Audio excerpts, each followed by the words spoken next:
ಶಾಸಕ ಸಹೋದರರು ಮಾತನಾಡುವಂಥ ಸಂದರ್ಭದಲ್ಲಿ ಸುಮಾರು ವಿಚಾರಗಳನ್ನು ಹಂಚಿಕೊಂಡ್ರು. ಆದರೆ ಒಂದು ಮಾತನ್ನ ಹೇಳಲಿಕ್ಕೆ ನಾನು ಬಯಸ್ತೇನೆ. ನಮ್ಮ ದೇಶದ ಮಾಜಿ ಪ್ರಧಾನಮಂತ್ರಿಗಳು, ದಿವಂಗತ ಪ್ರಧಾನಮಂತ್ರಿಗಳು, ಉಕ್ಕಿನ ಮಹಿಳೆ ಶ್ರೀಮತಿ ಇಂದಿರಾ ಗಾಂಧೀಜಿಯವರು ಅಕ್ಟೋಬರ್ 2ನೇ ತಾರೀಕು 1975ರಲ್ಲಿ ಅಂಗನವಾಡಿಗಳನ್ನು ಕರ್ನಾಟಕ ರಾಜ್ಯದಿಂದನೇ ಮೈಸೂರು ಜಿಲ್ಲೆ ಟಿ ನರಸೀಪುರದಿಂದ ಶುರು ಮಾಡಿದರು. ನಮ್ಮ ದೇಶದಲ್ಲಿ ಕರ್ನಾಟಕ ರಾಜ್ಯವನ್ನೇ ಅವರು ಆರಿಸಿದ್ರು, ಮೈಸೂರು ಜಿಲ್ಲೆಯಿಂದ ಶುರು ಮಾಡಿದ್ರು. ಸೊ ಅದು 50 ವರ್ಷ ಆಯ್ತು. ಅವರ ಕಾನ್ಸೆಪ್ಟ್ ಏನಿತ್ತು? ಇಂದಿರಾ ಗಾಂಧೀಜಿಯವರು ಯಾಕೆ ಅಂಗನವಾಡಿಯನ್ನ ಮಾಡಿದ್ರು? ನಮ್ಮ ದೇಶ ಬಡತನದಿಂದ ನರಳಾಡ್ತಾ ಇತ್ತು. ಒಂದು ಹೊತ್ತಿನ ಊಟಕ್ಕೂ ಕೂಡ ಪರದಾಡುವಂತ ಪರಿಸ್ಥಿತಿ ಇತ್ತು.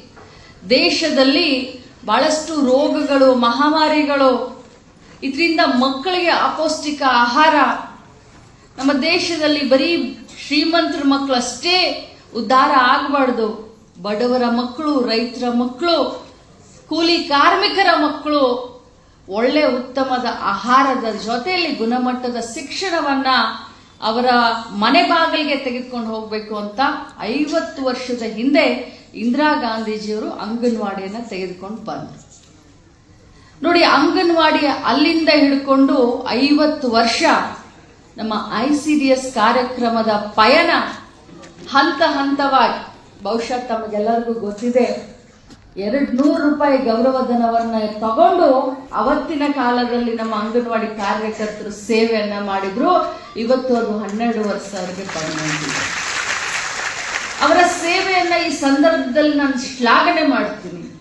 ಅವರ ಸೇವೆಗೆ ನಾವು ಬೆಲೆ ಕಟ್ಟಲಿಕ್ಕೆ ಸಾಧ್ಯ ಇಲ್ಲ, ಅದೇ ರೀತಿ ನಿಮ್ಮ ಸೇವೆ ಕೂಡ ನಾವು ಬೆಲೆ ಕಟ್ಟಲಿಕ್ಕೆ ಸಾಧ್ಯ ಇಲ್ಲ. ಬಂಧುಗಳೇ, ನಾವು ಗೃಹಲಕ್ಷ್ಮಿಯ ಯೋಜನೆ ಬಗ್ಗೆ ಬಹಳಷ್ಟು ಹೆಮ್ಮೆಯಿಂದ ಹೇಳ್ತೀವಿ. ಇಡೀ ವಿಶ್ವದಲ್ಲಿ ಅತ್ಯಂತ ಯಶಸ್ವಿಯಾದಂಥ ಯೋಜನೆ, ಅತ್ಯಂತ ದೊಡ್ಡ ಯೋಜನೆ, ಮಹಿಳೆಯರಿಗೆ ಆರ್ಥಿಕ ಸಬಲೀಕರಣ ಮಾಡಲಿಕ್ಕೆ ತಂದಂಥ ಯೋಜನೆ. ನಮ್ಮ ಗ್ಯಾರಂಟಿ ಯೋಜನೆಗಳಲ್ಲಿ ಅತ್ಯಂತ ಜನಪ್ರಿಯ ಯೋಜನೆ ಗೃಹಲಕ್ಷ್ಮಿ ಅಂತ. ಆದರೆ ಆ ಗೃಹಲಕ್ಷ್ಮಿಯನ್ನ ಯಶಸ್ವಿಗೊಳಿಸ್ಲಿಕ್ಕೆ ಯಾರಾದರೂ ಕಾರಣ ಇದ್ರೆ ಅದು ನಮ್ಮ ಅಂಗನವಾಡಿಯ ಕಾರ್ಯಕರ್ತರು, ಸಹಾಯಕಿಯರು, ಸೂಪರ್ವೈಸರ್ಗಳು, CDPOಗಳು, DDಗಳು ಮತ್ತು ನಮ್ಮ ಜಿಲ್ಲಾ ಆಡಳಿತ. ಯಾಕೆ ಅಂತಂದ್ರೆ ಇಡೀ ದೇಶದಲ್ಲಿ ಒಂದು ಚರ್ಚೆ ಶುರು ಆಯಿತು. ಹೇಗೆ 2,000 ರೂಪಾಯಿ ಪ್ರತಿ ತಿಂಗಳು ಕೊಡ್ತಾರೆ, ಇದು ಬರೀ ಇಲೆಕ್ಷನ್ ಗಿಮಿಕ್ ಮಾಡ್ತಾ ಇದ್ದಾರೆ ಅಂತ ಒಂದ್ ಕಡೆ ನಮ್ಮ ವಿರೋಧ ಪಕ್ಷದವರು, ನಮ್ಮ ವಿರೋಧಿಗಳು ಒಂದ್ ಕಡೆ ಚರ್ಚೆ ಮಾಡಕ್ ಶುರು ಮಾಡಿದ್ರು. ಆದ್ರೆ ನಮ್ಮ ಗಟ್ಟಿ ನಾಯಕತ್ವ ಇದೆಯಲ್ಲ, ಕರೋನಾದಲ್ಲಿ ಬಹಳಷ್ಟು ನಾವು ನಮ್ಮ ಮಹಿಳೆಯರಾಗ್ಲಿ, ಸಮಾಜ ಆಗ್ಲಿ ನೊಂದು ಬೆಂದು ಬೆಲೆ ಗಗನಕ್ಕೆ ಏರ್ತಾ ಇರುವಂತ ಸಂದರ್ಭದಲ್ಲಿ 450 ರೂಪಾಯಿ ಸಿಲಿಂಡರ್ ಇದ್ದಿದ್ದು 1000 ರೂಪಾಯಿ ಆದಂತ ಸಂದರ್ಭದಲ್ಲಿ ಎಲ್ಲಾ ಬೆಲೆಗಳು, ದಿನಸಿ ಸಾಮಾನಿನ ಬೆಲೆ, ಕಾಯಿಪಲ್ಯ ಬೆಲೆ, ಗೊಬ್ಬರ ಬೆಲೆ, ಔಷಧಿಯ ಬೆಲೆ, ಪ್ರತಿಯೊಂದು ಬೆಲೆ ಏರಿಕೆ ಆದಾಗ ನಮ್ಮ ಕಾಂಗ್ರೆಸ್ ಪಕ್ಷದ ನಾಯಕರಿಗೆ, ನಮಗೆಲ್ಲರಿಗೂ ಸೂಚಿಸಿದ್ದು ಏನಾದ್ರೂ ಒಂದು ಸಹಾಯ ನಮ್ಮ ಮಹಿಳೆಯರಿಗೆ ಪ್ರತಿಯೊಂದು ಮನೆಗೆ ಮಾಡೋಣ ಅನ್ನುವಂತ ಉತ್ತಮವಾದಂತ ಒಂದು ಗುಣದಿಂದ, ವಿಚಾರದಿಂದ ನಾವು ಗ್ಯಾರಂಟಿಯನ್ನ ತಂದಿದ್ದೇವೆ ಹೊರತಾಗಿ ಆ ಗ್ಯಾರಂಟಿಯನ್ನ ಮುಂದಿಟ್ಕೊಂಡು ಇಲೆಕ್ಷನ್ ಗೆಲ್ಲಬೇಕು ಅಂತ ಅಂತೂ ಅಲ್ಲ. ಆದ್ರೆ ನಮ್ಮ ಗ್ಯಾರಂಟಿಗಳನ್ನ ಟೀಕಿಸ್ತಾ ಇರುವಂತವ್ರು ಇವತ್ತು ಕರ್ನಾಟಕ ಮಾಡೆಲ್ ಅನ್ನ ಬಿಹಾರದಲ್ಲಿ ತೆಗೆದುಕೊಂಡು ಬಂದು ಇಲೆಕ್ಷನ್ ಗೆಲ್ತಾರೆ, ಹರಿಯಾಣದಲ್ಲಿ ತೆಗೆದುಕೊಂಡು ಹೋಗಿ ಇಲೆಕ್ಷನ್ ಗೆಲ್ತಾರೆ, ಮಹಾರಾಷ್ಟ್ರದಲ್ಲಿ ಕರ್ನಾಟಕ ಮಾಡೆಲ್ ಗೃಹಲಕ್ಷ್ಮಿನ ತೆಗೆದುಕೊಂಡು ಹೋಗಿ ಇಲೆಕ್ಷನ್ ಗೆಲ್ತಾರೆ. ಆದ್ರೆ ಕಾಂಗ್ರೆಸ್ ಪಕ್ಷದವ್ರು ಯಾವತ್ತು ಇಲೆಕ್ಷನ್ ಗೆಲ್ಲಬೇಕು ಅಂತ ಈ 5 ಯೋಜನೆಯನ್ನ ತಂದಿರಲಿಲ್ಲ. ಶಕ್ತಿ ಯೋಜನೆ ಇರಬಹುದು, ಗೃಹಲಕ್ಷ್ಮಿ ಯೋಜನೆ ಇರಬಹುದು, ಅನ್ನಭಾಗ್ಯ ಇರಬಹುದು, ಯುವ ನಿಧಿ ಇರಬಹುದು, ಗೃಹಜ್ಯೋತಿ ಇರಬಹುದು, ಎಂತ ಉತ್ತಮವಾದಂಥ ಯೋಜನೆಗಳು. ಇದು ಇವತ್ತಿನ ಯೋಜನೆಗಳು. ಆದರೆ ನೀವು ಸ್ವತಂತ್ರ ಸಿಕ್ಕಾಗ್ನಿಂದ ಮಹಿಳೆಯರಿಗೆ ಈ ದೇಶದಲ್ಲಿ ಯಾರಾದ್ರೂ ಶಕ್ತಿಯನ್ನ ತುಂಬಿಸುವಂತ ಕೆಲಸ ಮಾಡಿದ್ದಾರೆ ಅಂತಂದ್ರೆ ಅದು ನಾವು ಅಂತ ಬಹಳ ಹೆಮ್ಮೆಯಿಂದ ಹೇಳಲಿಕ್ಕೆ. ಇವತ್ತು ಮಹಿಳೆ ಮುಖ್ಯವಾಹಿನಿಗೆ ಬರಬೇಕು ಅಂತ ಹೇಳಿ ಗ್ರಾಮ ಪಂಚಾಯಿತಿಯಿಂದ, ಜಿಲ್ಲಾ ಪಂಚಾಯಿತಿಯಿಂದ, ತಾಲೂಕ್ ಪಂಚಾಯಿತಿಯಿಂದ, ಪಟ್ಟಣ ಪಂಚಾಯತ್, ನಗರಸಭೆ, ಮುನ್ಸಿಪಾಲಿಟಿ, ಮಹಾನಗರ ಸಭೆ ಎಲ್ಲದರಲ್ಲೂ 50% ರಿಸರ್ವೇಶನ್ ನಾವು ತೆಗೆದುಕೊಂಡು ಬಂದ್ವಿ. ಮಹಿಳೆಯರು ಮುಖ್ಯವಾಹಿನಿಗೆ ಬರಬೇಕು ಅಂತ ಹೇಳಿ RTI ಇರ್ಬೋದು, RTE ಇರ್ಬೋದು, ಫುಡ್ ಸೆಕ್ಯೂರಿಟಿ ಬಿಲ್ ಇರಬಹುದು, ಯಶಸ್ವಿನಿ ಯೋಜನೆ ಇರ್ಬೋದು, ವಿಧವಾ ಪೆನ್ಷನ್ ಇರ್ಬೋದು, ಅಂಗನವಾಡಿಗಳಿರ್ಬೋದು, ಪ್ರತಿಯೊಂದರಲ್ಲೂ ಕೂಡ ಮಹಿಳೆಯನ್ನ ರೂಪಿಸುವಂತ ಯೋಜನೆಗಳನ್ನ ಇವತ್ತು ಕಾಂಗ್ರೆಸ್ ಪಕ್ಷದ ಸರ್ಕಾರ, ಕಾಂಗ್ರೆಸ್ ಪಕ್ಷ ಆವತ್ತಿನಿಂದ ಹಿಡ್ಕೊಂಡು ಇವತ್ತಿನವರೆಗೆ ಮಾಡ್ಕೊಂಡು ಬಂದಿದೆ. ನಮಗೆ ಬದ್ಧತೆ ಇದೆ. ಸಮಾಜದಲ್ಲಿ ಮಹಿಳೆಯರು ಸುಧಾರಿಸಿದ್ರೆ, ಆ ಮನೆ ಸುಧಾರಿಸಿದ್ರೆ ಆ ಊರು ಬೆಳೆಯುತ್ತೆ. ಆ ಊರು ಬೆಳೆದ್ರೆ ಜಿಲ್ಲೆ, ಜಿಲ್ಲೆ ಬೆಳೆದ್ರೆ ರಾಜ್ಯ, ರಾಜ್ಯ ಬೆಳೆದ್ರೆ ಈ ದೇಶ ಬೆಳೆಯುತ್ತೆ. ಆ ಒಂದು ಪರಿಕಲ್ಪನೆ ಇಟ್ಕೊಂಡು ಈ ಚಿಕ್ಕ ಹುಡುಗರು, ಚಿಕ್ಕ ಮಕ್ಕಳು ಅಂಗನವಾಡಿಗೆ ಯಾರು ಬರ್ತಾರೆ ಅನಿಲನ್ನ? ಯಾರು ಬರ್ತಾರೆ ಅಂಗನವಾಡಿಗೆ? ನನ್ನ ಮೊಮ್ಮಕ್ಕಳನ್ನ ಕಳಿಸ್ತೀನ? ಯಾರು ಬರ್ತಾರೆ? ರೈತರ ಮಕ್ಕಳು, ಬಡವರ ಮಕ್ಕಳು, ಕೂಲಿ ಕಾರ್ಮಿಕರ ಮಕ್ಕಳು. ಆ ಮುದ್ದು ಮಕ್ಕಳನ್ನ ಈ ದೇಶದ ಪ್ರಜೆಗಳನ್ನಾಗಿ, ಹೆಮ್ಮೆಯ ನಾಗರಿಕರನ್ನಾಗಿ ಮಾಡಲಿಕ್ಕೆ ಯಶೋದೆಯ ಪಾತ್ರ ನೀವೆಲ್ಲರೂ ಹಾಕಿದ್ದೀರಾ, ನಾವು ಹಾಕಿದ್ದೀವಿ. ಯಾವ ರೀತಿ ತಾಯಿ ತನ್ನ ಮನೆಯಲ್ಲಿ ಮಕ್ಕಳನ್ನ ಯಾವ ರೀತಿ ಸಂಭಾಳಿಸ್ತಾಳೆ, ಯಾವ ರೀತಿ ಪ್ರೀತಿ ತೋರಿಸ್ತಾಳೆ, ಅದೇ ಪ್ರೀತಿಯನ್ನ ನಮ್ಮ ಅಂಗನವಾಡಿ ಕಾರ್ಯಕರ್ತರು, ಸಹಾಯಕರು ನೀವು ಕೊಡ್ತಾ ಇದ್ದೀರಮ್ಮ. ಅದಕ್ಕೆ ಹೇಳೋದು, ನಿಮ್ಮ ಸೇವೆಗೆ ನನಗೆ ಬೆಲೆ ಕಟ್ಟಲಿಕ್ಕೆ ಅಂತೂ ಸಾಧ್ಯ ಇಲ್ಲ. ಈ ಸಂದರ್ಭದಲ್ಲಿ 50 ವರ್ಷ ಅಂತೂ ಬಹಳ ಚೆನ್ನಾಗಿ ನಡ್ಕೊಂಡು ಬಂದ್ವಿ. ಮಾನ್ಯ ಮುಖ್ಯಮಂತ್ರಿಗಳ ಒಂದು ನೇತೃತ್ವದಲ್ಲಿ ಬಿಸಿ ಹಾಲನ್ನು ಕೂಡ ಕೊಡೋಕೆ ಸ್ಟಾರ್ಟ್ ಮಾಡಿದ್ವಿ, ಮೊಟ್ಟೆಯನ್ನು ಕೂಡ ಕೊಡೋಕೆ ಸ್ಟಾರ್ಟ್ ಮಾಡಿದ್ವಿ. ನಮ್ಮ ಮಂಜುನಾಥನ್ನ ಹೇಳಿದ್ರು, ಜಮ್ಮು ಕಾಶ್ಮೀರದಲ್ಲಿ ಅಂಗನವಾಡಿಗೆ ಏನು ಕೇಂದ್ರ ಸರ್ಕಾರದಿಂದ ದುಡ್ಡು ಬರುತ್ತೋ ಅಷ್ಟು ದುಡ್ಡು ಬರುತ್ತೆ, ಕೈ ತೊಳ್ಕೊಂಡು ಬಿಟ್ಟಿದ್ದಾರೆ ಅಂತ ಹೇಳಿ. ಆದರೆ ಕರ್ನಾಟಕದಲ್ಲಿ ಹೇಳಿ ಅಮ್ಮ, ಇಡೀ ದೇಶದಲ್ಲಿ ನಾನು ಹೆಮ್ಮೆಯಿಂದ ಹೇಳಲಿಕ್ಕೆ ಬಯಸ್ತೇನೆ, ಇಡೀ ದೇಶದಲ್ಲಿ ICDS ಕಾರ್ಯಕ್ರಮವನ್ನ ಯಶಸ್ವಿಯಾಗಿ ಮಾಡ್ತಾ ಇರೋ ರಾಜ್ಯ ಯಾವುದಾದ್ರೂ ಇದ್ರೆ ಅದು ಕರ್ನಾಟಕ ರಾಜ್ಯ ಅಂತ ಹೆಮ್ಮೆಯಿಂದ ಹೇಳಲಿಕ್ಕೆ. ಕೇಂದ್ರ ಸರ್ಕಾರ ಮಹಿಳಾ ಮಕ್ಕಳ ಕಲ್ಯಾಣ ಇಲಾಖೆಯ ಸಚಿವೆಯಾದಂತ ಅನ್ನಪೂರ್ಣಾ ದೇವಿ ಅವರು ನನಗೆ ಉದಯಪುರದಲ್ಲಿ ಕರೆದು ನನಗೆ ಸನ್ಮಾನ ಮಾಡಿ ಪ್ರಶಸ್ತಿಯನ್ನ ಕೊಟ್ಟರು. ಕರ್ನಾಟಕ ಇಲಾಖೆ ಮಾಡೆಲ್ ಅಂತ. ಬರೀ ಗೃಹಲಕ್ಷ್ಮಿ ಅಷ್ಟೇ ಇಡೀ ದೇಶಕ್ಕೆ ಮಾಡೆಲ್ ಆಗಲಿಲ್ಲ, ನಮ್ಮ ಇಲಾಖೆಯ ಕೆಲಸಗಳು ಕೂಡ ಮಾಡೆಲ್ ಆಗಿ ಕರ್ನಾಟಕ ಏನು ಇವತ್ತು ಫೇಸ್ ರೆಕಗ್ನಿಷನ್ ಸಿಸ್ಟಮ್ ಅಂತ ಏನು ನಿಮ್ಮ ಸಹಕಾರದಿಂದ ನಾವು ಮಾಡ್ತಾ ಇದ್ದೀವಿ. ಆ ಫೇಸ್ ರೆಕಗ್ನಿಷನ್ ಸಿಸ್ಟಮ್ ಮಾಡೋದ್ರಲ್ಲಿ ನನ್ನ ಅಂಗನವಾಡಿ ಕಾರ್ಯಕರ್ತರಿಗೆ ಸ್ವಲ್ಪ ತೊಂದರೆ ಆಗಿರಬಹುದು, ಆದರೆ ಇಡೀ ದೇಶದಲ್ಲಿ ನಾವು ಪ್ರಥಮ ಸ್ಥಾನದಲ್ಲಿ ಅದರಲ್ಲೂ ಕೂಡ ಇದ್ದೀವಿ.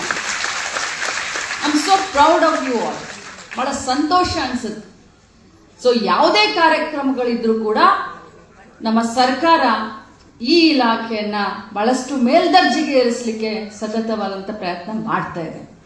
ಈಗ ನಾನು ಬಂದಿರುವಂತ ಮುಖ್ಯ ಉದ್ದೇಶ ಏನು ಅಂತಂದ್ರೆ, ನಾಳೆ ಬರುವಂತ 28ನೇ ತಾರೀಕು ಅರಮನೆ ಮೈದಾನದಲ್ಲಿ 3 ಹೊಸ ಯೋಜನೆಗಳಿಗೆ ನಾವು ಚಾಲನೆಯನ್ನು ಕೊಡ್ತಾ ಇದ್ದೀವಿ. ಮೊದಲನೇದಾಗಿ ಗೃಹಲಕ್ಷ್ಮಿ ವಿವಿಧೋದ್ದೇಶ ಸಹಕಾರಿ ಸಂಘ, ಎರಡನೇದಾಗಿ ಅಕ್ಕ ಪಡೆ, ಮೂರನೇದಾಗಿ ಬಹಳ ಹೆಮ್ಮೆಯಿಂದ ಹೇಳಲಿಕ್ಕೆ ಬಯಸ್ತೇನೆ ಗವರ್ಮೆಂಟ್ ಮಾಂಟೆಸರೀಸ್ LKG UKG. ಈ ಗೃಹಲಕ್ಷ್ಮಿ ವಿವಿಧೋದ್ದೇಶ ಸಹಕಾರಿ ಸಂಘ ಇದನ್ನು ಮಾಡೋದ್ರಿಂದ ಸುಮಾರು ನಮ್ಮ ಜಿಲ್ಲೆಯಲ್ಲಿ, ಕೋಲಾರ ಜಿಲ್ಲೆಯಲ್ಲಿ ಇಲ್ಲಿಯವರೆಗೆ 23 ಕಂತುಗಳ ಹಣವನ್ನು, ಅಂದ್ರೆ ನಾನು ಆಗ್ಲೇ ಟಿವಿಗೆ ಹೇಳ್ತಾ ಇದ್ದೆ, ಆಗಸ್ಟ್ ನಾನು ಹಣ ಬಿಡುಗಡೆ ಮಾಡಿ ಬಂದಿದ್ದೀನಿ ಅಂತ ಹೇಳ್ತಾ ಇದ್ದೆ. ನಮ್ಮ DD ಅವರು ಹೇಳಿದ್ರು ನಿನ್ನೆ ಇವತ್ತು ಕ್ರೆಡಿಟ್ ಆಯ್ತು ಅಂತ ಹೇಳಿದ್ರು. ಅಂದ್ರೆ 23 ಕಂತಿನ ಹಣ ಒಬ್ಬೊಬ್ಬರಿಗೆ 46,000 ರೂಪಾಯಿ. ಎಷ್ಟಮ್ಮ ಒಬ್ಬೊಬ್ಬರಿಗೆ? ಯಾರ್ಯಾರಿಗೆ 46,000 ರೂಪಾಯಿ ಬಂದಿದೆ ನೋಡೋಣ. ಹೆಮ್ಮೆಯಿಂದ ಕೈ ಎತ್ತಬೇಕು. ನೋಡಿ, ಒಬ್ಬೊಬ್ಬರಿಗೆ 44,000 ಇವತ್ತು ಕ್ರೆಡಿಟ್ ಆಗ್ತಾ ಇದೆ ಅಂದ್ರೆ ಇನ್ನೊಂದು 3-4 ದಿನದಲ್ಲಿ ಎಲ್ಲರಿಗೂ 23ನೇ ಕಂತಿನ ಹಣ ಕ್ರೆಡಿಟ್ ಆಗುತ್ತೆ. ಸುಮಾರು 2.5 ವರ್ಷದಲ್ಲಿ 1,386 ಲಕ್ಷ ಕೋಟಿ, 1,300 ಅಂದ್ರೆ 1,300 ಕೋಟಿ ಮೇಲ್ಪಟ್ಟು. ಅರ್ಥ ಆಯ್ತಾ? ನಾವು ರೋಡು ಮಾಡ್ತೀವಿ, ಬ್ರಿಡ್ಜು ಮಾಡ್ತೀವಿ, ಸ್ಕೂಲು ಮಾಡ್ತೀವಿ, ಆಸ್ಪತ್ರೆನೂ ಮಾಡ್ತೀವಿ, ಅಂಗನವಾಡಿ ಕಟ್ಟಡನೂ ಕಟ್ತೀವಿ, ಗೌರವಧನ ಹೆಚ್ಚಳನೂ ಮಾಡ್ತೀವಿ. ಅದ್ರ ಜೊತೆಯಲ್ಲಿ ಮನೆ ಯಜಮಾನಿಗಳಿಗೆ ಆರ್ಥಿಕ ಸಬಲೀಕರಣಕ್ಕೆ, ಅವ್ರಿಗೆ ಶಕ್ತಿ ಕೊಡ್ಲಿಕ್ಕೆ ಸುಮಾರು 1,300ಕ್ಕಿಂತ ಜಾಸ್ತಿ ಕೋಟಿ ರೂಪಾಯಿಗಳನ್ನ ನಾವು ಕೋಲಾರ ಜಿಲ್ಲೆಗೆ ಕೊಟ್ಟಿದ್ದೇವೆ. ನನಗೆ ಸಂತೋಷ ಆಗಲ್ಲ. ನನಗೆ ಗೊತ್ತು ನಿಮ್ಮ ಭಾವನೆ ಏನು ಅಂತ. ಮೇಡಮ್, ಎಲ್ಲ ಕರೆಕ್ಟ್ ಆಗಿದೆ, ಎಲ್ಲ ಸರಿಯಾಗಿದೆ, ನಮ್ಗೆ 6ನೇ ಗ್ಯಾರಂಟಿ ಅಂತ ಕೇಳ್ತೀರ, ನಂಗೆ ಗೊತ್ತು. ನನಗೆ ನೋಡಿ ಆಯ್ತು, ನಾನು ನಿಮ್ಮ ಧ್ವನಿಯಾಗಿ ಕೆಲಸ ಮಾಡ್ತಾ ಇದ್ದೀನಿ, ನಿಮ್ಮ ಧ್ವನಿಯಾಗಿ ಸರ್ಕಾರದಲ್ಲಿ ನಿಮ್ಮನ್ನ ಪ್ರತಿನಿಧಿಸ್ತಾ ಇದ್ದೀನಿ, ಮಹಿಳೆಯರನ್ನ, ಮಕ್ಕಳನ್ನ ಪ್ರತಿನಿಧಿಸ್ತಾ ಇದ್ದೀನಿ. ಇವತ್ತು ಕೋಲಾರದಲ್ಲಿ ಈ ಮಟ್ಟಿಗೆ ಗೃಹಲಕ್ಷ್ಮಿ ಯೋಜನೆ ಯಶಸ್ವಿ ಆಗಿದೆ. ನನ್ನ ಒಂದು ಆಶಯ ಏನು ಅಂತಂದ್ರೆ, ಎಷ್ಟು ನಮಗೆ ಇಲ್ಲಿಯವರೆಗೆ ಫಲಾನುಭವಿಗಳಿದ್ದಾರೆ? ಟೋಟಲ್ 3,27,000. 3,27,000. ಏನ್ ಮಾಡಬೇಕು? ಗೃಹಲಕ್ಷ್ಮಿ ಸಹಕಾರ ಸಂಘದ ಉದ್ದೇಶ ಏನು ಅಂತಂದ್ರೆ, ಪ್ರತಿಯೊಬ್ಬರನ್ನು ಕೂಡ ಸುಮಾರು 3,27,000 ಏನು ಫಲಾನುಭವಿಗಳಿದ್ದಾರೆ, ನಿಮ್ಮನ್ನೆಲ್ಲರನ್ನು ಹಿಡ್ಕೊಂಡು ಅವ್ರಿಗೆ ಎಲ್ಲರಿಗೂ ಕೂಡ ಮೊದಲನೇದಾಗಿ 1,000 ರೂಪಾಯಿಯನ್ನ ಕಟ್ಟಿ ಅವರು ಶೇರ್ ಹೋಲ್ಡರ್ ಆಗಬೇಕು. ನೋಡಿ, DCC ಬ್ಯಾಂಕ್ನಿಂದ ಬಹಳಷ್ಟು ಜನ ಸ್ತ್ರೀ ಶಕ್ತಿ ಯೋಜನೆಯಲ್ಲಿ ತಾವು ಬಹಳಷ್ಟು ಲಾಭ ತೆಗೆದುಕೊಂಡಿದ್ದೀರಾ. ಈ ಜಿಲ್ಲೆಯಲ್ಲಿ ಸಹಕಾರಿ ಕ್ಷೇತ್ರದ ಬಗ್ಗೆ ಬಹಳಷ್ಟು ಅನುಭವವನ್ನು ತಾವೆಲ್ಲರೂ ಹೊಂದಿದ್ದೀರಾ. ಶೇರ್ ಹೋಲ್ಡರ್ ಆದ್ಮೇಲೆ, ಗೃಹಲಕ್ಷ್ಮಿ ಸಂಘದ ಒಂದು ಬ್ಯಾಂಕ್ನಲ್ಲಿ ಶೇರ್ ಹೋಲ್ಡರ್ ಆದ್ಮೇಲೆ ಪ್ರತಿ ತಿಂಗಳು 200 ರೂಪಾಯಿಯನ್ನ ತಾವು ಠೇವಣಿ, ಅಂದ್ರೆ ಏನ್ ಹೇಳ್ತಾರೆ, ಫಿಕ್ಸ್ ಡಿಪಾಸಿಟ್ ಅಂತ ಹೇಳ್ತಾರಲ್ಲ, ಅಂದ್ರೆ ಎವ್ರಿ ಮಂತ್ ನೀವು ಉಳಿತಾಯವನ್ನ ಮಾಡಬೇಕು. ಅದು ನಿರಂತರ 200 ರೂಪಾಯಿ. ಆದ್ರೆ ಫಸ್ಟ್ ನೀವು ಶೇರ್ ಹೋಲ್ಡರ್ 1,000 ರೂಪಾಯಿ ಕೊಟ್ಟು ನಿಮ್ಮ ಶೇರ್ ಅನ್ನ ತೆಗೆದುಕೊಳ್ಬೇಕು. ಪ್ರತಿ ತಿಂಗಳು 200 ರೂಪಾಯಿಯನ್ನ ತಾವು ಠೇವಣಿ ಮಾಡಬೇಕು. 6 ತಿಂಗಳು ಠೇವಣಿ ಮಾಡಿದ ಮೇಲೆ, ಅದು ನಿರಂತರ, ಬರೀ 6 ತಿಂಗಳಿಗೆ ಅಷ್ಟೇ ಅಂತ ಮತ್ತೆ ತಾವು ತಲೆಯಲ್ಲಿ ಇಟ್ಕೊಳ್ಬೇಡಿ. 6 ತಿಂಗಳಾದ್ಮೇಲೆ ತಾವು ಲೋನ್ ತೆಗೆದುಕೊಳ್ಳಿಕ್ಕೆ ಎಲಿಜಿಬಲ್ ಆಗ್ತೀರಾ. 30,000ದಿಂದ 3 ಲಕ್ಷದವರೆಗೆ ನ್ಯಾಷನಲೈಸ್ ಬ್ಯಾಂಕ್ ಬಡ್ಡಿ ದರದಲ್ಲಿ, ಅಂದ್ರೆ ಕಡಿಮೆ ಬಡ್ಡಿ ದರದಲ್ಲಿ ಇಂಡಿವಿಜುವಲ್ ಆಗಿ ನಾನು ತಮಗೆ ಲೋನ್ ಅನ್ನ ಕೊಡುವಂತ ವ್ಯವಸ್ಥೆಯನ್ನ ಮಾಡ್ತಾ ಇದ್ದೀನಿ. ನೀವು 20 ಜನ ಸಂಘ ಮಾಡ್ಕೊಂಡು ಬನ್ನಿ, ನೀವು 3 ಲಕ್ಷ ಕೊಡ್ತೀನಿ ಅಂತಲ್ಲ, ಇಂಡಿವಿಜುವಲ್ 3 ಲಕ್ಷದವರೆಗೂ ಲೋನ್ ಅನ್ನ ಕೊಡುವಂತ ವ್ಯವಸ್ಥೆಯನ್ನ ನಾವು ಈ ಒಂದು ಗೃಹಲಕ್ಷ್ಮಿ ಕೋಆಪರೇಟಿವ್ ಬ್ಯಾಂಕ್ ನಲ್ಲಿ ಮಾಡ್ತಾ ಇದ್ದೀವಿ. ಅದು ಆರೋಗ್ಯ ಸಮಸ್ಯೆ ಇದ್ರೂ ಕೂಡ ತಮಗೆ ಲೋನ್ ಅನ್ನ ಕೊಡ್ತೀವಿ. ತಮ್ಮ ಮಕ್ಕಳ ಶಿಕ್ಷಣಕ್ಕೆ ಅನುಕೂಲ ಆಗಬೇಕು ಅಂತಂದ್ರೂ ಕೂಡ ಲೋನ್ ಅನ್ನ ಕೊಡ್ತೀವಿ. ಗಾಡಿ ತಗೊಳ್ಬೇಕು, ಕೃಷಿ ಕ್ಷೇತ್ರದಲ್ಲಿ ನಮಗೆ ಸಹಾಯ ಬೇಕು ಅಂತಂದ್ರೂ ಕೂಡ ಲೋನ್ ಅನ್ನ ಕೊಡ್ತೀವಿ. ಪ್ರತಿಯೊಬ್ಬ ಷೇರ್ದಾರರಿಗೆ ಜೀವ ವಿಮೆಯನ್ನ ಮಾಡುವಂತ ಕಾರ್ಯಕ್ರಮವನ್ನು ಕೂಡ ನಾವು ಈ ಒಂದು ಬ್ಯಾಂಕ್ ನಲ್ಲಿ ನಾವು ಮಾಡ್ತಾ ಇದ್ದೀವಿ. ಉದ್ದೇಶ ಇಷ್ಟೇ. ಬಹಳಷ್ಟು ಫೈನಾನ್ಸ್ಗಳು ಇವತ್ತಿನ ಕಾಲದಲ್ಲಿ ಎದ್ದಿದ್ದಾರೆ, ಚಕ್ರ ಬಡ್ಡಿ ರೂಪದಲ್ಲಿ, 3ರ ಬಡ್ಡಿ, 4ರ ಬಡ್ಡಿ, 5ರ ಬಡ್ಡಿಯ ರೂಪದಲ್ಲಿ ನಮ್ಮ ಎಲ್ಲ ಮಹಿಳೆಯರಿಗೆ ತೊಂದರೆಯನ್ನ ಕೊಡುವಂತ ಕೆಲಸ ಆಗ್ತಾ ಇದೆ. ಸೊ ಈ ಒಂದು ಬ್ಯಾಂಕ್ ಮಾಡುವಂತ ಇನ್ನೊಂದು ಉದ್ದೇಶ ಏನು ಅಂತಂದ್ರೆ, ಈ ಯೋಜನೆ ನಾಳೆ ನಮ್ಮ ಸರ್ಕಾರ ಇರ್ಲಿ, ಇನ್ನೊಂದು ಸರ್ಕಾರ ಬರ್ಲಿ, ಈ ಬ್ಯಾಂಕ್ ನ ಬೃಹದಾಕಾರದಲ್ಲಿ ನಾವು ಬೆಳೆಸಿದ್ದೆ ಆದ್ರೆ ಈ ಗೃಹಲಕ್ಷ್ಮಿ ಯೋಜನೆಯನ್ನ ಯಾವುದೇ ಸರ್ಕಾರ ಬಂದ್ರೂ ಮುಚ್ಚಲಿಕ್ಕೆ ಸಾಧ್ಯ ಇಲ್ಲ. ಅದಕ್ಕೋಸ್ಕರ ಈ ಬ್ಯಾಂಕ್ ಅನ್ನ ನಾವು ಮಾಡ್ತೇವೆ. ಇದು ನಿರಂತರವಾಗಿ ಈ ಯೋಜನೆ ಮುಂದೆವರಿಬೇಕು. ಯಾಕಂತಂದ್ರೆ ಸುಮಾರು 1,26,00,000 ಮಹಿಳೆಯರು ಇದರ ಸದಸ್ಯತ್ವವನ್ನ ಹೊಂದಿ ಇಡೀ ದೇಶದಲ್ಲಿ ಒಂದು ದೊಡ್ಡ ದಾಖಲೆಯನ್ನ ಮಾಡುವಂತ ಬ್ಯಾಂಕ್ ಆಗಿ ಇದು ಬೆಳಿಲಿಕ್ಕೆ ಎಲ್ಲ ರೀತಿಯಾದಂತ ಸಹಕಾರವನ್ನ ನಿಮ್ ಕಡೆ ಕೇಳಲಿಕ್ಕೆ ನಾನು ಬಂದಿದ್ದೀನಿ. ಕೊಡ್ತೀರೇನಮ್ಮ? ಯಾವ ರೀತಿ ಗೃಹಲಕ್ಷ್ಮಿ ಯೋಜನೆಯನ್ನ ಯಶಸ್ವಿಗೊಳಿಸಿದ್ರಿ, ಅದೇ ರೀತಿ ಈ ಒಂದು ಬ್ಯಾಂಕ್ ಅನ್ನು ಕೂಡ ಯಶಸ್ವಿಗೊಳಿಸ್ತೀರಾ. ನಮಗೋಸ್ಕರ ಅಲ್ಲ, ಇದು ಇಲಾಖೆಗೋಸ್ಕರ ಅಲ್ಲ, ಇದು ನಿಮಗೋಸ್ಕರ, ನಿಮ್ಮ ಮುಂದಿನ ಭವಿಷ್ಯಕ್ಕೋಸ್ಕರ. ನೀವೇನು 800 ರೂಪಾಯಿ ಸೇವ್ ಮಾಡ್ತೀರೋ ಆ ಖಾತೆಯಲ್ಲಿ, ಏನು ನೀವು ಅಲ್ಲಿ ಚಲನವಲನಗಳನ್ನ ಬ್ಯಾಂಕ್ನಲ್ಲಿ ಮಾಡ್ತಿರೋ ಆ ಬ್ಯಾಂಕ್ನ ಸಂಪೂರ್ಣ ಯಜಮಾನಿಗಳು ನೀವೆಲ್ಲರೂ ಆಗಿರ್ತೀರ. ನನ್ನ ಒಂದು ಕನಸಿನ ಕೂಸು ಈ ಬ್ಯಾಂಕ್. ನಾನು ಅದಕ್ಕೆ ಹೇಳ್ತಿರೋದು, ಇಷ್ಟೊಂದು ಬೃಹತ್ತಾಕಾರದಲ್ಲಿ ಈ ಬ್ಯಾಂಕ್ 1 ವರ್ಷದಲ್ಲಿ ಬೆಳೆಯುತ್ತೆ. ನಾಳೆ ಯಾವುದೇ ಸರ್ಕಾರ ಬಂದರೂ ಈ ಒಂದು ಯೋಜನೆ, ಗೃಹಲಕ್ಷ್ಮಿ ಯೋಜನೆಯನ್ನ ಮುಚ್ಚಿಡ್ಲಿಕ್ಕೆ ಸಾಧ್ಯನೇ ಇಲ್ಲ. ಅದಕ್ಕೆ ಈ ಬ್ಯಾಂಕ್ನ ಆದಷ್ಟು ಬೇಗ ತಾವು ಯಶಸ್ವಿಗೊಳಿಸಬೇಕು ಅಂತ ನಾನು ಕೇಳ್ಕೊಳ್ತಾ ಇದ್ದೀನಿ. ಇನ್ನು ಅಕ್ಕಾಪಡೆ, ವಿಶೇಷವಾಗಿ ಪ್ರತಿಯೊಂದು ಜಿಲ್ಲೆಯಲ್ಲಿ ಪೊಲೀಸ್ ಇಲಾಖೆಯವರು ಒಂದ್ ಕಡೆ ಚೆನ್ನಮ್ಮನ ಪಡೆ ಅಂತ ಮಾಡ್ತಾರೆ, ಒಂದ್ ಕಡೆ ಓಬವ್ವನ ಪಡೆ ಅಂತ ಮಾಡ್ತಾರೆ, ಇನ್ನೊಂದ್ ಕಡೆ ಏನೋ ಆಯಾ ಜಿಲ್ಲೆಗೆ ಸಂಬಂಧಪಟ್ಟಂತ ವೀರ ವನಿತೆಯರ ಹೆಸರುಗಳನ್ನ ಇಟ್ಕೊಂಡು ಪಡೆ ಮಾಡ್ತಾರೆ. ಆದ್ರೆ ಈ ಅಕ್ಕಾ ಪಡೆ ಅನ್ನುವಂತ ವಿಶೇಷವಾದಂತ ಹೆಸರನ್ನ ಇಟ್ಟು ಇಡೀ ರಾಜ್ಯದಲ್ಲಿ 31 ಜಿಲ್ಲೆಯಲ್ಲಿ ಈ ಪಡೆಗೆ ನಾವು 28ನೇ ತಾರೀಕು ಚಾಲನೆಯನ್ನ ಕೊಡ್ತಾ ಇದ್ದೀವಿ. ಈ ಪಡೆಯ ಕೆಲಸ ಏನು ಅದು ನಾನು ನಮ್ಮ ಅನಿಲನವರಿಗೆ ಹೇಳಲಿಕ್ಕೆ ಬಯಸ್ತೇನೆ. ಗೃಹ ಇಲಾಖೆ ಮತ್ತು ಮಹಿಳಾ ಮಕ್ಕಳ ಕಲ್ಯಾಣ ಇಲಾಖೆ ಸಹಯೋಗದಲ್ಲಿ ನಾವು ಈ ಒಂದು ಪಡೆಯನ್ನ ತರ್ತಾ ಇದ್ದೀವಿ. ಯಾಕಂತಂದ್ರೆ ತಮಗೆ ಗೊತ್ತಿರಬಹುದು, ಮೊನ್ನೆ ಬೆಳಗಾವಿಯಲ್ಲಿ ನೇಹಾ ಹಿರೇಮಠ ಅನ್ನುವಂತ ಒಬ್ಬ 2nd ಇಯರ್ ಓದುವಂತ ಒಬ್ಬ ಹುಡುಗಿಯ ಕೊಲೆ ಆಯ್ತು. ಕಾಲೇಜ್ನಲ್ಲಿ ಬೆಳಗ್ಗೆನೆ ಬಂದು ಎಲ್ಲರ ಎದುರುಗಡೆ ಬಂದು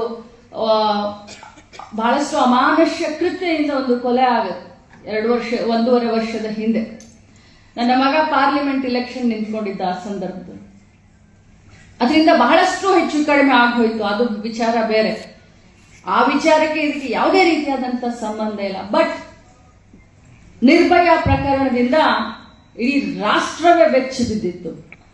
ಇಂಥ ಎಷ್ಟೋ ಕಟ್ಟುನಿಟ್ಟಿನ ಪಡೆಗಳನ್ನ ಮಾಡಿದ್ರು, ಎಷ್ಟೋ ನಾವು ಪೊಲೀಸ್ ಇಲಾಖೆಯವರು ಮುಂಜಾಗ್ರತೆ ಕ್ರಮ ತೆಗೆದುಕೊಂಡ್ರು, ಬೇರೆ ಬೇರೆ ಇಲಾಖೆಗಳು ಎಷ್ಟೊಂದು ಎಜುಕೇಟ್ ಮಾಡಿದ್ರು ಕೂಡ ಸಮಾಜದಲ್ಲಿ ಬೇರ್ ಮಟ್ಟದಿಂದ ತೆಗಿಲಿಕ್ಕೆ, ಇಂಥ ಒಂದು ದುಷ್ಕೃತ್ಯಗಳನ್ನ ಬೇರ್ ಮಟ್ಟದಿಂದ ಕೀಳಲಿಕ್ಕೆ ನಮ್ಗೆ ಇನ್ನೂ ಸಾಧ್ಯ ಆಗ್ತಾ ಇಲ್ಲ.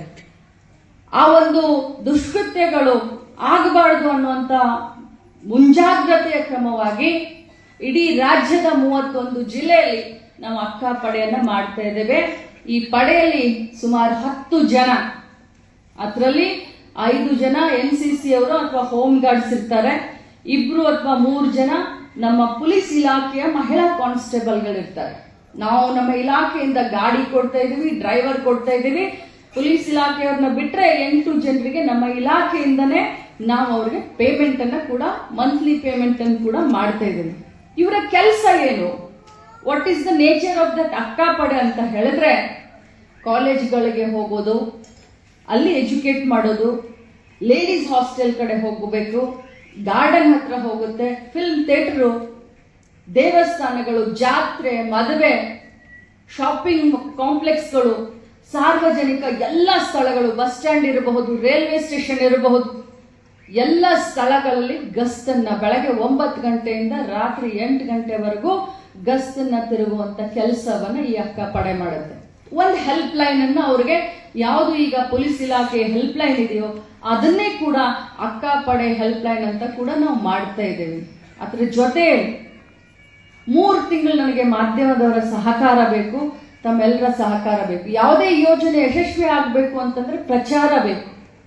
ನಾವು ಅಕ್ಕಾ ಪಡೆ ಇದೆ ಅಂತ ಹೇಳಿ ಕೋಲಾರದಲ್ಲಿ ಸುಮ್ಮನೆ ಒಂದು ಜಾಗದಲ್ಲಿ ಇಟ್ಕೊಂಡು ಕೂತ್ಕೊಂಡ್ರೆ ಆಗೋದಿಲ್ಲ. ಅಕ್ಕಾ ಪಡೆಯವರು ಪ್ರತಿಯೊಂದು ಕಾಲೇಜ್ ಹೋಗ್ತಾರೆ, ಮಕ್ಕಳನ್ನೆಲ್ಲ ಒಂದ್ ಕಡೆ ಅಸೆಂಬಲ್ ಮಾಡ್ತಾರೆ, ಅವ್ರಿಗೆ ಹೇಳ್ತಾರೆ, ನೋಡಿ ಮಕ್ಕಳೇ, ನಿಮ್ಗೇನಾದ್ರೂ ತೊಂದರೆ ಇದ್ರೆ, ಮನೆಯಲ್ಲಿ ಹೇಳಲಿಕ್ಕೆ ತಮಗೇನಾದ್ರೂ ಬೇಜಾರಿದ್ರೆ, ಭಯ ಇದ್ರೆ, ಮರ್ಯಾದೆ ಪ್ರಶ್ನೆ ಇಟ್ಕೊಂಡು ಪೊಲೀಸ್ ಸ್ಟೇಷನ್ಗೆ ತಮಗೆ ಹೋಗ್ಲಿಕ್ಕೆ ಆಗೋದಿಲ್ಲ ಅಂತಂದ ಸಂದರ್ಭದಲ್ಲಿ, ಯಾವುದೇ ಹುಡುಗ ತಮಗೆ ಚಿಡಾಯಿಸ್ತಾ ಇದ್ದಾನ, ಯಾವುದೇ ಹುಡುಗ ತಮಗೆ ಫಾಲೋ ಮಾಡ್ತಾ ಇದ್ದಾನ, ಫೇಸ್ಬುಕ್ ನಲ್ಲಿ ಯಾರಾದ್ರೂ ತಮ್ಮ ಫೋಟೋ ಮುಖವನ್ನು ಹಚ್ಚಿ ಇನ್ನೊಬ್ರು ಯಾರಾದ್ರೂ ಬ್ಲಾಕ್ ಮೇಲ್ ಮಾಡ್ತಾ ಇದ್ದಾರಾ, ಯಾಕಂದ್ರೆ ಸೈಬರ್ ಕ್ರೈಮ್ಗಳು ದಿನದಿಂದ ದಿನಕ್ಕೆ ಬಹಳ ಆಗ್ತಾ ಇದಾವೆ. ಸೋಷಿಯಲ್ ಮೀಡಿಯಾದಿಂದ ಬಹಳಷ್ಟು ಕ್ರೈಮ್ಗಳು ನಡೀತಾ ಇದಾವೆ. ಇಂಥ ಏನೇ ನಿಮಗೆ ಸಮಸ್ಯೆ ಇದ್ರು, ನಿಮ್ಮ ಪೇರೆಂಟ್ಸ್ ಏನಾದ್ರೂ ಬಾಲ್ಯ ವಿವಾಹ ಮಾಡ್ಲಿಕ್ಕೆ ನಿಮ್ಮನ್ನು ಫೋರ್ಸ್ ಮಾಡ್ತಾ ಇದ್ದಾರಾ, ನಿಮ್ಮೆಲ್ಲರ ಒಂದು ವಿಳಾಸವನ್ನಾಗ್ಲಿ ಐಡೆಂಟಿಫಿಕೇಶನ್ ಆಗ್ಲಿ ನಾವು ಗುಪ್ತವಾಗಿ ಇಡ್ತೀವಿ.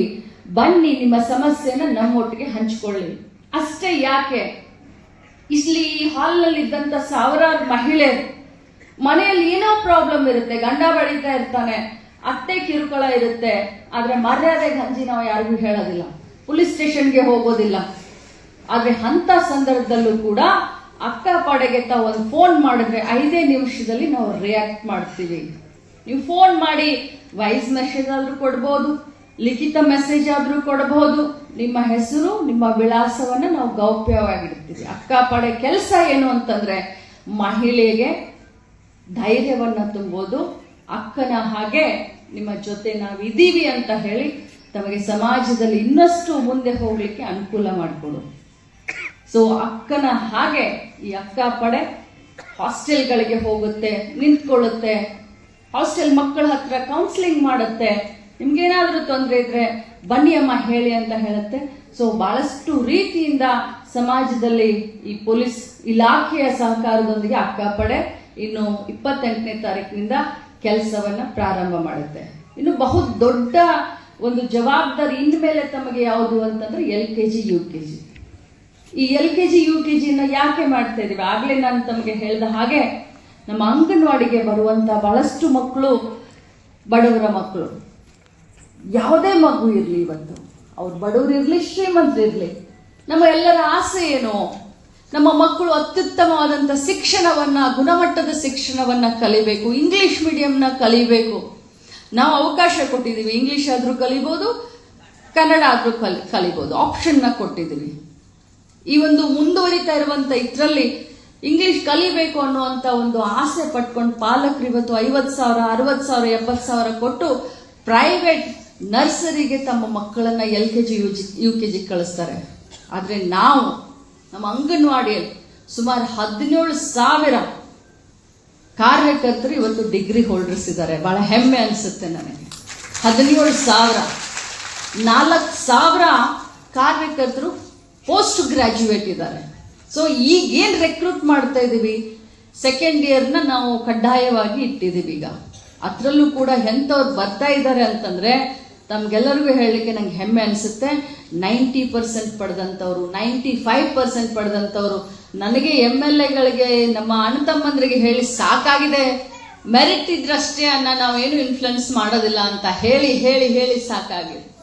ಸೊ ನಮ್ಮ ಇಲಾಖೆಯಲ್ಲೂ ಕೂಡ ಸುಧಾರಣೆಯನ್ನ ನಾವು ತೆಗೆದುಕೊಂಡು ಬರ್ತಾ ಇದ್ದೇವೆ.